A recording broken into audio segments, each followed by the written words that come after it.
Okay, I promised myself that I would deliver a video about my window management system. And this is in development, so it's like, don't expect too much from me yet. But I do have a working system prototype thingy. And it's all about sdl2. And, just how to have multiple windows going on and how to do things correctly so you have a nice application with multiple windows. So first I'll show off the app. This is my app, and here's a window that I'm going to open. It doesn't actually have anything in there, but as you'll see is this other window here actually completely operates while this window is open, so that's nice.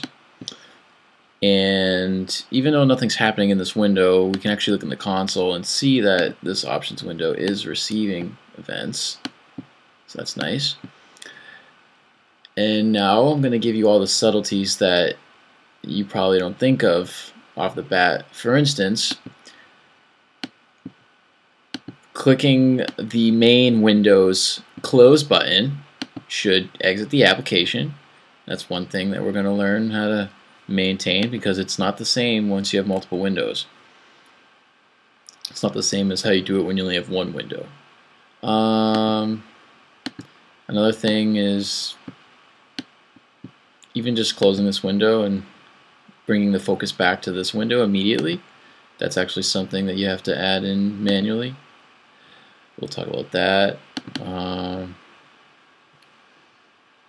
can't think of anything else. I can't think of anything else off the top of my head. So, like I said, this is a work in progress. So there are likely things. Something I think of off the top of my head is window resizing. There are likely things that still need to get implemented, but I'm going to talk about what I've done so far. I think it's worthwhile. So, before you have a window management system, you need to have a relatively well-sculpted SDL application. And I can't speak for any other implementation than my own, so I'm going to have to give you the specifics of how I do things, because that is how my window management system integrates. It integrates into the way I do things, so you're going to learn the way I do things. Namely, what I'm talking about is this class I made that I call Experience, which is like a misfitting name for what it is, but what I do is, you know how you have a game loop? Well, this is basically my game loop right here. And there's different parts of my application that I want to run. It's like a state machine. I only go to those different parts based on certain conditions. But what I can do and what I've done is I have this class Experience, and let's take a look at that class. Basically, we don't have to look at it. It's a pure virtual class. There's only 3 functions. They're all pure virtual. The functions are run, draw, and receive event. And what I can do is I can make other classes that are experiences, and they have their own run, their own draw, and their own receive event. So they parse events differently, they draw differently, and they run differently. Then in my main game loop, I never have to worry about what is the main meat and potatoes that is currently running. I can just, during my state changes, I can change what the experience is, and then the experience automatically just executes the proper run, draw, and receive event functions. So that's a nice way of abstracting the logic and just kind of making it more automatic. So that's the precondition of my system, and how I've integrated the window management system is going to deal with experiences. I kind of like it, actually, Experience. So now that you've got a gist of what experiences are, let's talk about the windows, and let's talk about I'm gonna take a more direct approach. I'm just gonna get right into it. So in this class that has my quote-unquote game loop, I have what Jesus, I forgot I made my own window class. So we have to look at the window class, but before we do, just take a notice that I have an array of window pointers. Okay? So this is where I call it the window map. It's going to reference every window that I'll have in this application. Alright, now let's take a look at what the window class is. The window class inherits from experience. Good to know.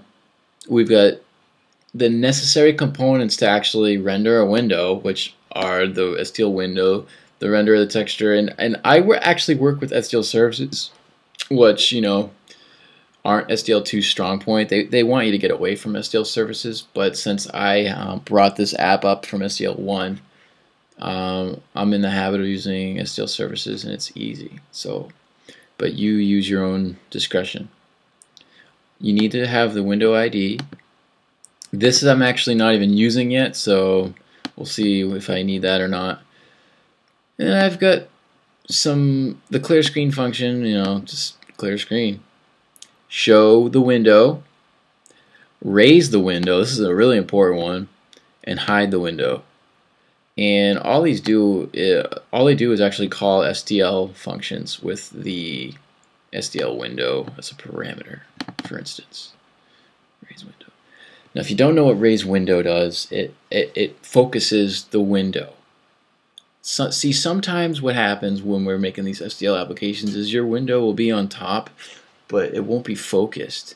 So let me talk about what I mean by focused. See, this is focused. You notice how it's got a thicker bar than the one behind here, which is not focused. Sometimes what happens is, and the bar might even be thick. I feel like I've had issues where like it looks like it's focused, but it really isn't. But I could be wrong. Yeah, sometimes if you don't explicitly call SDL raise window on a window, even if it's the one really showing at the top, it might still not be focused, and then what happens is you have to click into the window before you can actually interact with it, and that's kind of annoying.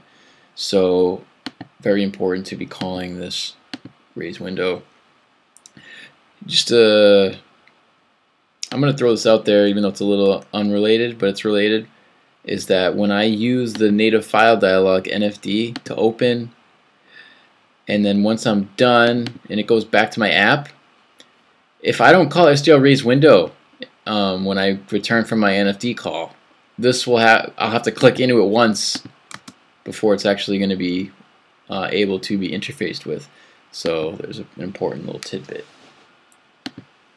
So yeah, totally important.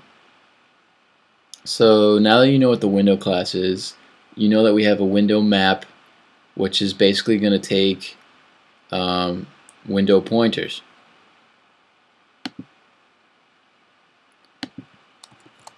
Okay, let's go back to my debugger class. Also, what's really important, and I should probably put these in the same struct so we know they're the same, is this event experience. This needs to be retitled, but we're going to learn what this is all about, because we haven't taken a look into the first step, which is the handle events function.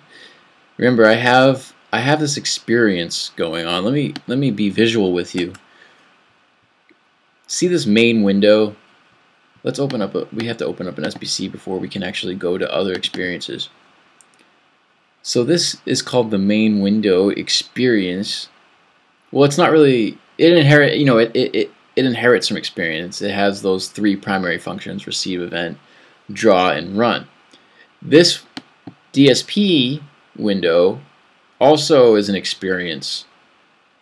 So is this instrument window. So whenever I go into these different, it's going to be a misleading term, window, because it's actually in the same window, but I kind of called them windows when I developed this thing at first, so you won't get confused. Just keep your head on straight.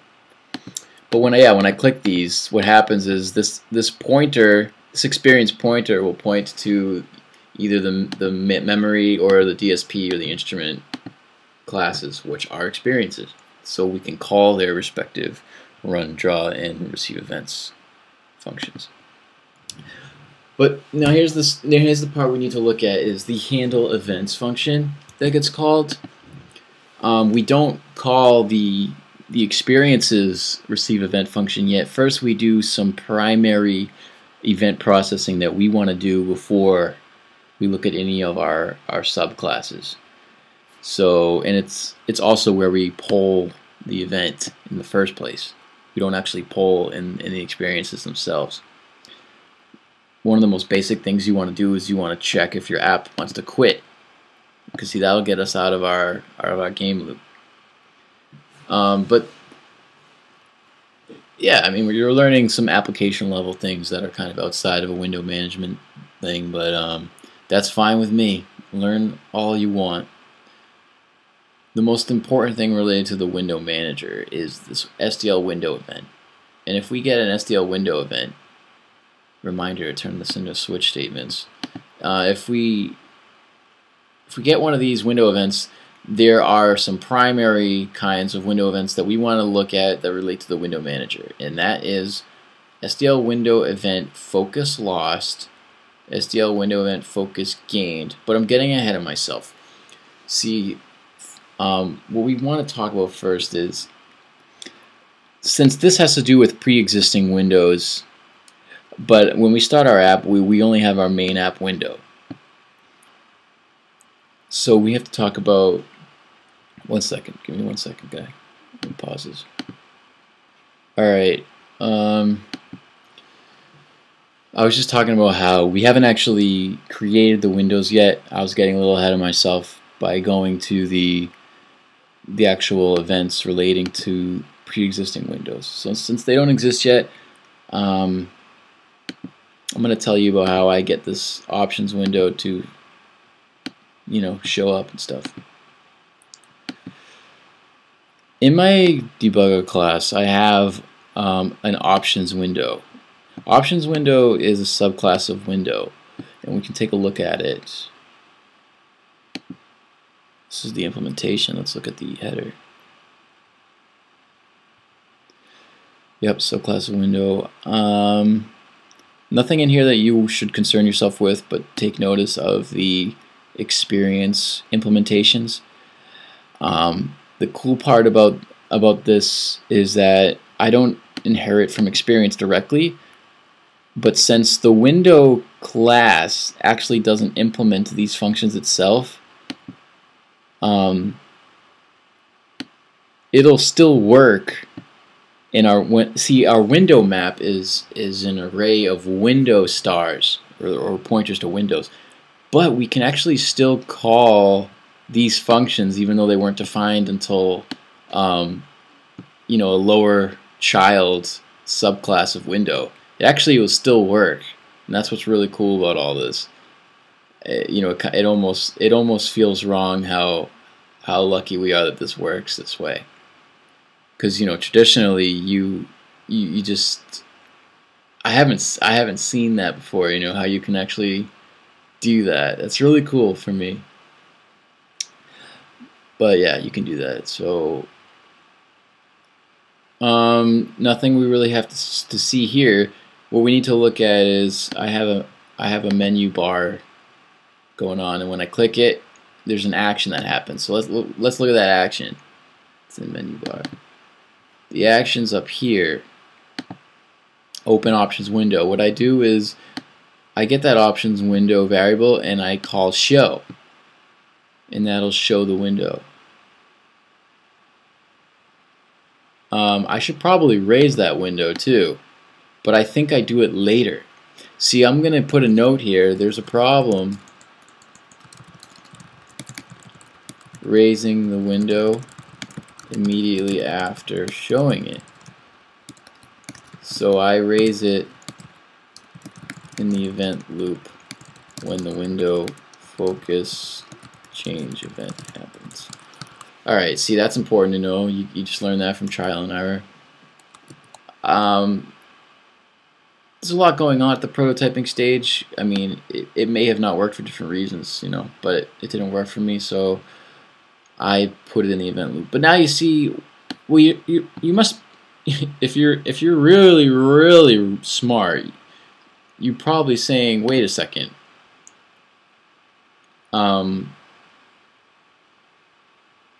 options window show, but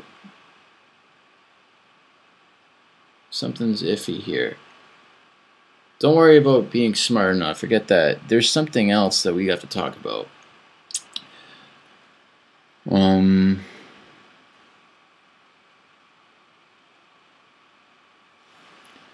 We didn't look at this window class enough. In the constructor of the window class, we do all the necessary SDL stuff that you need to do to create a window. I have a constructor that will take a width, a height, and a title, and we can construct this window. Oh, this is the important part. This is the part I forgot to tell you. You want to. This is how I do it. See, there's all different ways you can do it, but I chose to actually make all of the windows in memory, but don't have them displayed. But you could actually create the thing in real time too. But yeah, I make them and I have the hidden flag set so that it won't be displayed. And I get the window ID. Yep. I set the logical size. That's only for resizing that you would do that. You don't have to. Don't worry about that stuff. If you want to learn about it, go ahead and learn about it. Yeah, I do all that stuff and I set the window title. Great. But yeah, the part that we were missing is that I make these windows in advance and I make them hidden. So like in the options window constructor, I call the parent window class, you know, with the height that I want it and the label I want. So now that you see all that, we can start talking about the events. Remember, I'm in here. I'm gonna hit options to start, and it's gonna call the show function. And then what happens? Well, let's take a look at the console. Well, there's a lot of poop and penis in here, you know. Sorry, I just can't help myself. Those are my debug messages. I really don't care. But what we want to look at is window 2 lost keyboard focus. Wait, we want to go higher up in this. Let's stay at the bottom here. Let's see if we can keep this open. I want you to be able to see it as it happens, hopefully. Alright. You might not be able to see it. I have a lot of stuff going on in there, but I'm going to click it. And if I move the mouse, there's going to be a lot of action, so I don't know what to do. I'm just going to have to move it. Alright, so let's go back up. So what happened? The moment we called the show function, remember, I'm going to just be discreet, back in the menu bar, class, wherever it is. Where did it go? We called the option window and we said show, right? Now, what happened there was the window was shown, and then an event, a window kind of event got sent that we lost focus on window 1, which is our main window. Now I don't identify that as window 1. I actually grabbed the ID of that window when I created it. It just happens to be 1, but that's not an assumption. You shouldn't make that assumption. And then we see that window 2 gained keyboard focus. Now these are two different events. They both happened in that moment that I showed the options window.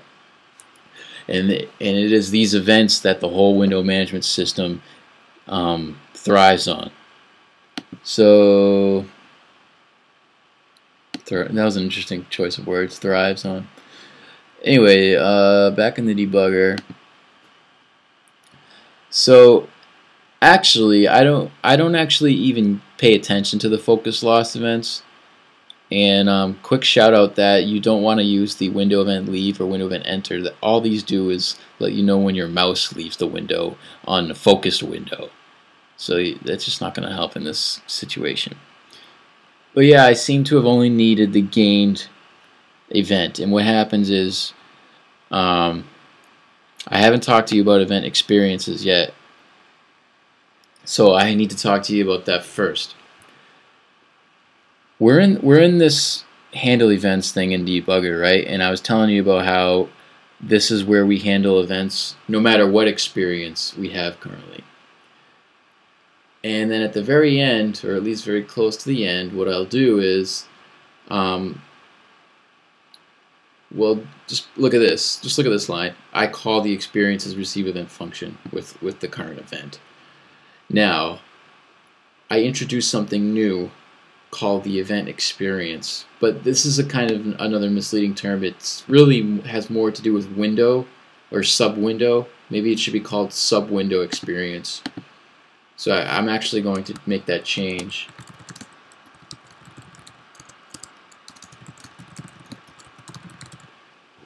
Yeah, because I'm not sure what else to call it. So I'm going to call it this for now.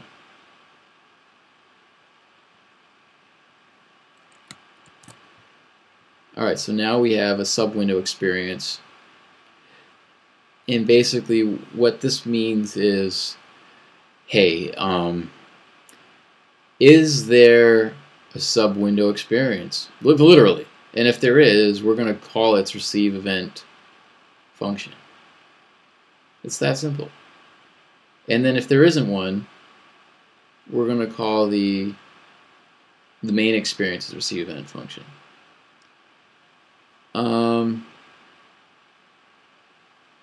I'm actually a little bit confused right now. I feel like I should be calling them both. Or, I mean, like, I feel like this one should be called always. So let me just take a look and see why I don't.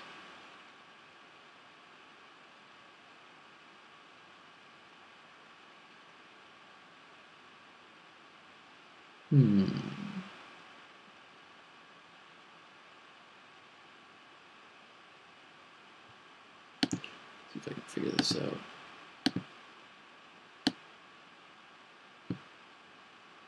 The reason why I'm confused is, see how these events are happening. These events would only happen if the event loop for this other window would be processing.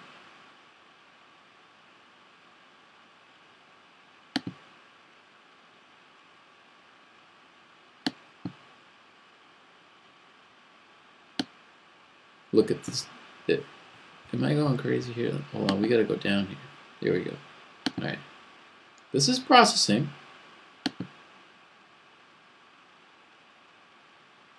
It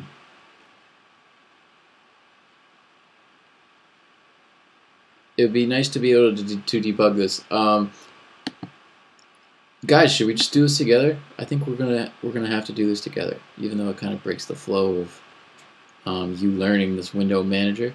But I think it's important to tackle this now, and we'll learn the rest of handling the SDL window events regarding focus in the window manager after. So, okay. First, I'm going to have to do a make, because I don't know how recent the last executable was.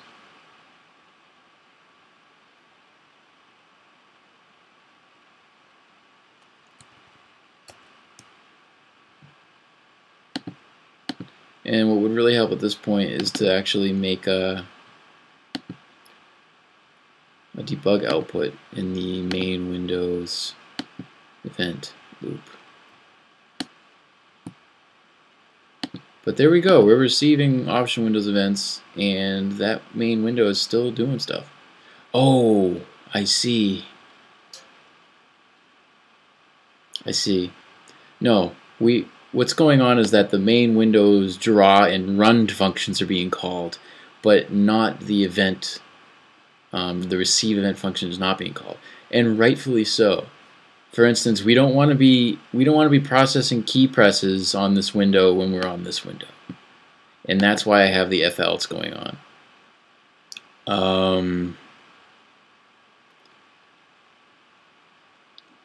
Okay, so that's that. Now we've identified it proper. Now we'll talk about exactly those. We're going to talk about the window manager where it really shines, which is in the SDL window event focus gained. So the first thing I do is I make the sub window experience null, and you'll see why as the flow continues. Then for gotta go back to the constructor where we actually initialize the window map. So in the constructor, I literally I'm kind of doing it manually, where I say, okay, we have this num windows variable and we're only going to have one at this moment, and I'll have to manually update that. There's probably a way to kind of automate that in an enumeration or something, but I'm just not doing it that way right now. But yeah, I have I actually add one so I can have room to make a null one to signify the end of the list, if that may help. So in the constructor, I literally I have a way of propagating the window map. And since this is just a one sub window example, or you know where I'm at with this app, yeah, I'm just giving it the options window address.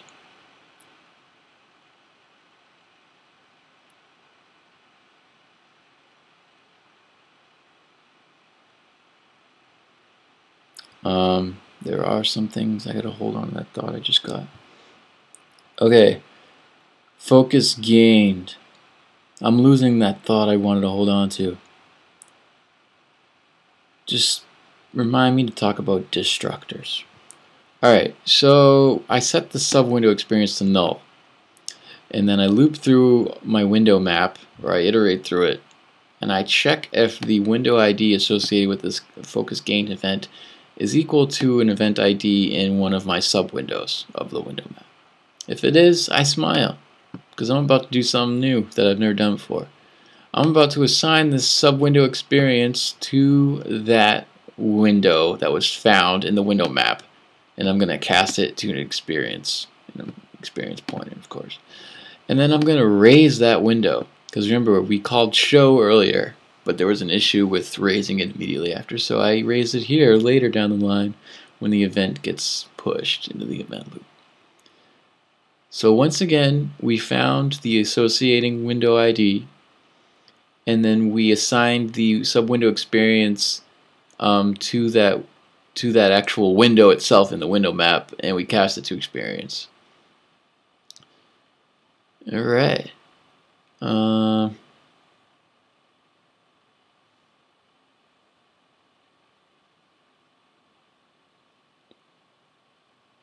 I was just thinking about how you don't have to really have this as an experience. You could have even had this as a window pointer, but the downside about casting it to experience is you kind of, no, there's no really downside. You can always cast it to something else later if you want. But that's how that all happens, and the window it rose, for lack of words. It rose to the top, and it got full focus.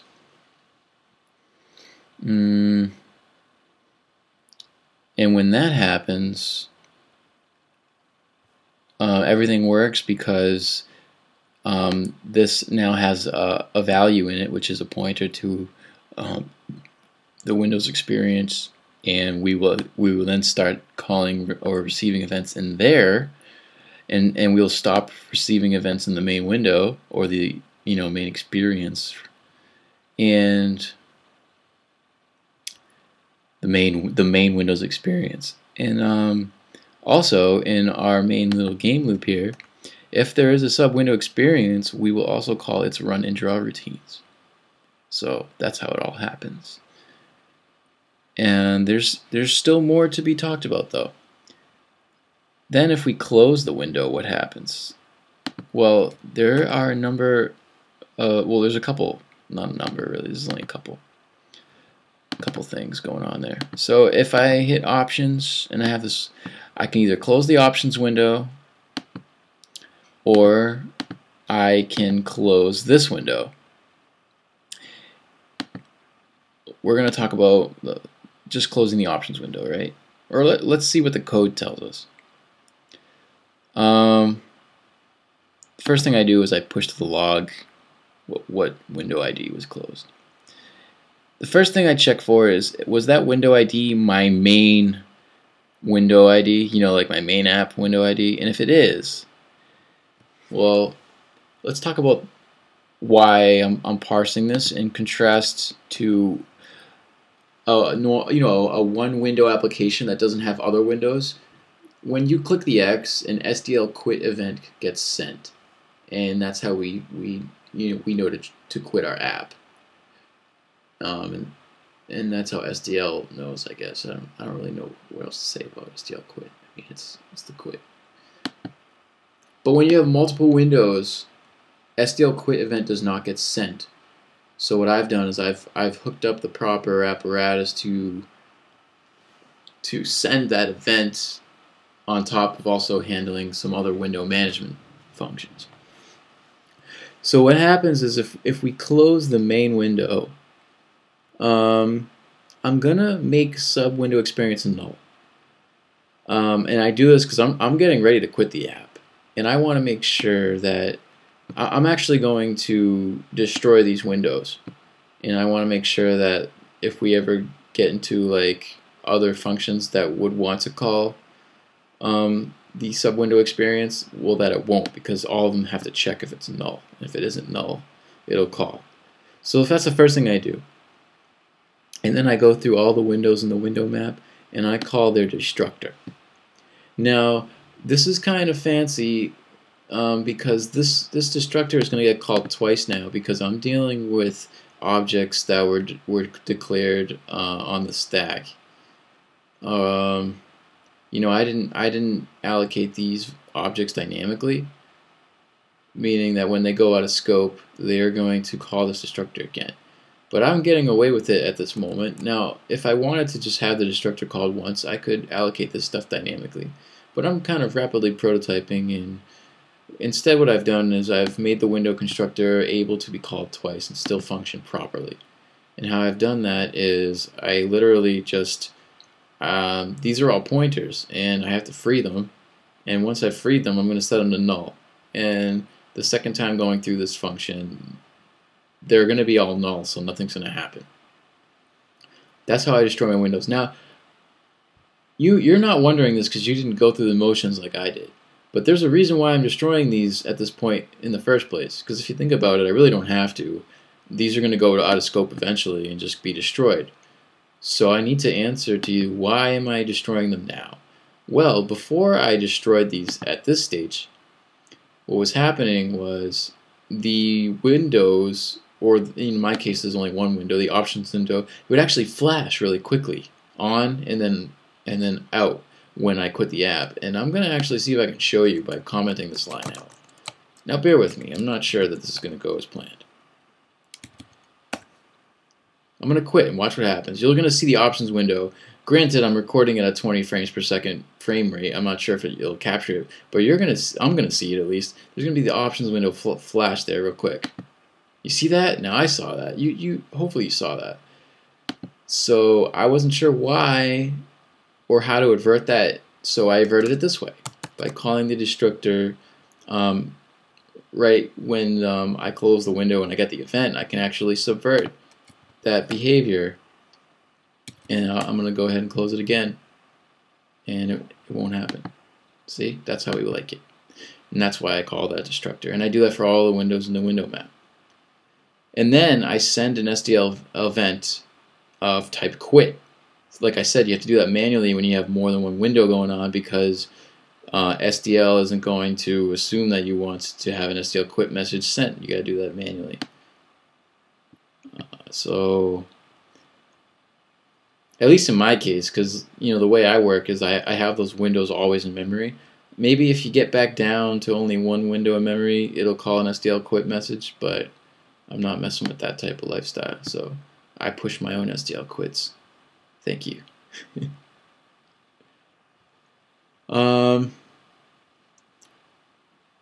SDL push event, it can take a local variable, and there's no worries about this going out of scope.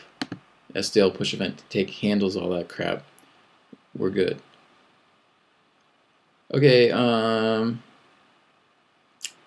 so that was the case if we were closing our main app window, which we followed through by quitting the app. Of course, you need to handle everything. This only handles up to sending an SDL quit event. Your app needs to know how to quit from an SDL quit event. Now, in the case that a window was closed that wasn't the main window, I'm going to iterate through all my windows. I'm going to find the matching window and I'm going to hide it. And then I'm going to make sure that I nullify the sub-window experience so that the game loop never calls the event handler for a sub-window. And then I'm going to raise my main app window so that it gets nice and focused immediately. I don't have to click into it to get my focus on the window. I think that's everything. We just covered everything that I've gotten up to this point on the window manager. The only thing I haven't talked to you about is how I dynamically resize my window to maintain aspect ratio. But that's not even fully implemented because it's just not a priority right now. But I hope you enjoyed this video, and good luck in your application development. Sincerely, Baz. Talk to you later.